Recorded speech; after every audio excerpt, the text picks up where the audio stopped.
ఇప్పుడు మనతో హీరో శ్రీకరణ్ గారు ఉన్నారు. ఆయనతో కాసేపు చిట్చాట్ చేద్దాం. హలో అండి. హాయ్.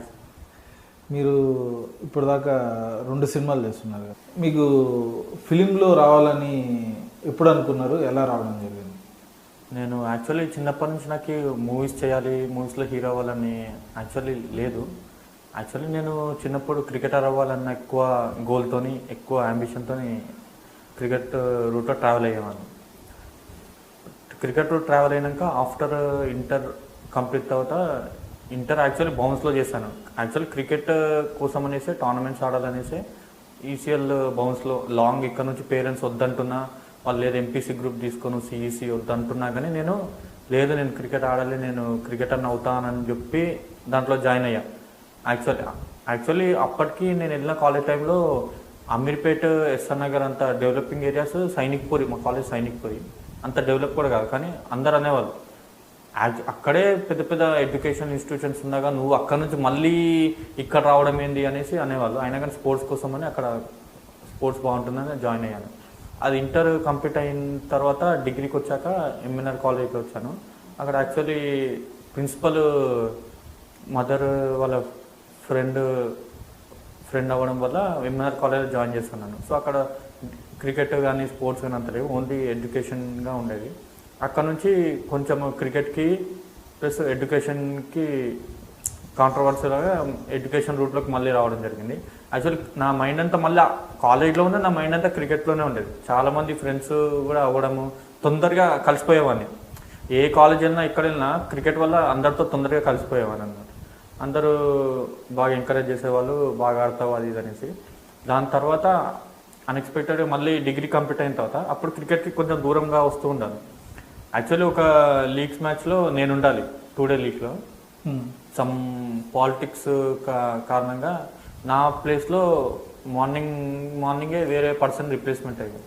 అయినాక ఆ డిసప్పాయింట్మెంట్తోనే నేను క్రికెట్ వద్దు ఏమొద్దు అన్నీ ఇలాగే అవుతాయని అదొక కాంట్రవర్సీలో అలా వెళ్ళిపోయాను. ఇంకా ఎడ్యుకేషన్ రూట్లో వెళ్ళిన తర్వాత అక్కడ నుంచి సిఏ రూట్లోకి వచ్చాను.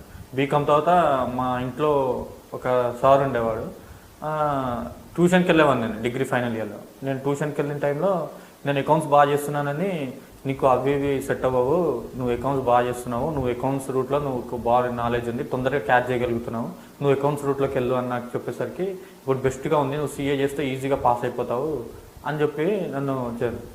నేను ఎంత స్పోర్ట్స్ ఆడుతున్నా, ఎంత స్పోర్ట్స్లో ఎక్కువనా ఎడ్యుకేషన్ అనేది విత్ మినిమం యావరేజ్గా మెయింటైన్ చేస్తూ వచ్చేవాడిని. టోటల్గా 50-60 మినిమం 60%లోనే మెయింటైన్ చేస్తూ వచ్చేవాడిని, కానీ పూర్తిగా నెగ్లెక్ట్ చేసేవాడిని కాదు.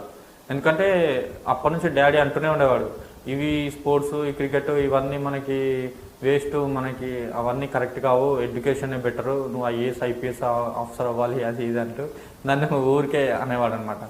ఇంకా అది కూడా ఇంత పేరెంట్స్ ఏం చెప్పినా మన మైండ్లో మనం ఏమనుకుంటే అదే చేస్తాం కదా, అట్లా ఆ ఎడ్యుకేషన్ కూడా మినిమం యావరేజ్గా ఎవ్రీ టైం యావరేజ్గా ఉంటూనే ఉండేది. వచ్చిన తర్వాత ఇంకా దాని సరే అని సీఏలో జాయిన్ అయ్యాను. ఇక్కడ ఆర్కే ఇన్స్టిట్యూట్లో జాయిన్ అయ్యాను. ఆర్కే ఇన్స్టిట్యూట్లో జాయిన్ అయిన తర్వాత అక్కడ ఫస్ట్ అటెంప్ట్లో రాలేదు. సో దాని నుంచి గుంటూరు మాస్టర్ మైండ్స్ వెళ్ళిపోయాను. అక్కడ వెళ్ళాక సీఏ క్వాలిఫై అయ్యాను ఎంట్రన్స్. దాని తర్వాత సూపర్విజ్లో జాయిన్ అయ్యాను. సూపర్విజ్ నుంచి అక్కడ ఐపీసీసీ చేశాక ఆర్టికల్షిప్ 3.5 years గ్యాప్ టైంలో ఇక్కడికి వచ్చాను, హైదరాబాద్ వచ్చాను. యాక్చువల్లీ సూపర్విజ్లో 9 months 1 year కోచింగ్ అయినాక ఎగ్జామ్స్ రాసిన తర్వాత ఇక్కడికి వచ్చాను. ఇక్కడికి వచ్చిన తర్వాత మళ్ళీ ఒక గ్రూప్ ఇక్కడ రాశాను. దాని తర్వాత జిహెచ్ఎంసీ ట్రైనింగ్ అవి ఉంటాయి అన్నమాట.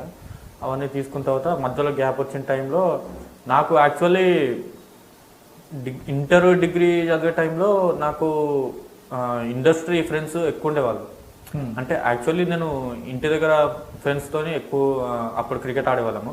కానీ బయటికి కాలేజ్కి వెళ్ళినా, మళ్ళీ వేరే చోటుకి వెళ్ళినా నాకు కొంచెము ఇండస్ట్రీ ఫ్రెండ్స్ ప్లస్ ఈ డాడీ పొలిటీషియన్ అవ్వడం వల్ల ఇంటికి వచ్చి పొలిటీషియన్స్ వాళ్ళు వీళ్ళు ఉండేవాళ్ళు. అట్లా వాళ్ళతో ఎక్కువ కాంట్రాడిక్షన్ ఎక్కువ, కమ్యూనికేషన్ ఎక్కువ వాళ్ళు ఉండడం వల్ల ఒకసారి డాడీ క్యాన్వాసింగ్ అయిన టైంలో నాకు ఇండస్ట్రీ పర్సన్ పరిచయం అయ్యారు. ఆయన షూటింగ్లోకి వెళ్ళి కలవడము, శ్రీహరి షూటింగ్స్, అలీ షూటింగ్స్ అది ఇది క్యాజువల్గా వెళ్ళేవాడిని జస్ట్ చూడడానికి అనేసి. యాక్చువల్లీ అసలు నేను ఇండస్ట్రీకి మామూలుగా వచ్చాను, కానీ మళ్ళీ నేను హీరోని అవుతాను అని అసలు నేనే ఎక్స్పెక్ట్ చేయలేదు. ఇది నాకే ఒక్కొక్కసారి అనుకుంటే నేను ఇండస్ట్రీకి ఎలా ఎంటర్ అయ్యానని ఊహించుకుంటుంటే ఇదేదో అంతా unexpected situation. Actually finance daddy finance ఇచ్చేవారు. యాక్చువల్ అయితే నేను కూడా అప్పుడు మధ్యలో కొద్దిగా ఫైనాన్స్ ఇచ్చేవాను. ఇండస్ట్రీ ఫ్రెండ్కి ఫైనాన్స్ ఇచ్చిన టైంలో ఆ ఫైనాన్స్ కలెక్షన్ కోసం అని మీరు కూడా ఫైనాన్షియల్ గా కూడా ఫైనాన్స్ అప్పుడు డాడీ కలెక్షన్స్ నేనే చేసాను అనమాట. ఓకే. మామూలుగా ఇట్లా చిట్స్ అవి ఉన్నప్పుడు నేను కలెక్ట్ చేసినప్పుడు ఆయనకి ఇచ్చిన టైంలో ఇంకా ఆయన అక్కడ షూటింగ్స్కి వెళ్ళే టైంలో ఇంకా ఆ పార్ట్లో ఆయన షూటింగ్లో ఉన్నప్పుడు అక్కడ వెళ్ళేవాడిని. అట్లా అట్లా అట్లా అది ఆ ఇండస్ట్రీ వాతావరణం అది వచ్చేసింది. అన్ఎక్స్పెక్టెడ్గా ఈ మూవీస్లోకి రావడం జరిగింది.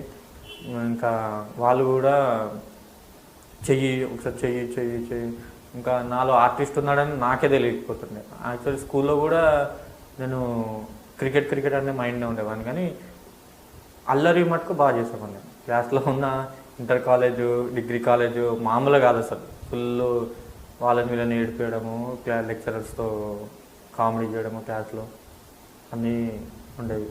అట్లా నాలో ఆర్టిస్ట్ ఉన్నాడని గుర్తించింది వేరే పరిచయమైన ఇండస్ట్రీ అతను. నీలో ఆర్టిస్ట్ ఉన్నాడు, నీకు తెలియట్లేదు, నువ్వు ఒకసారి ట్రై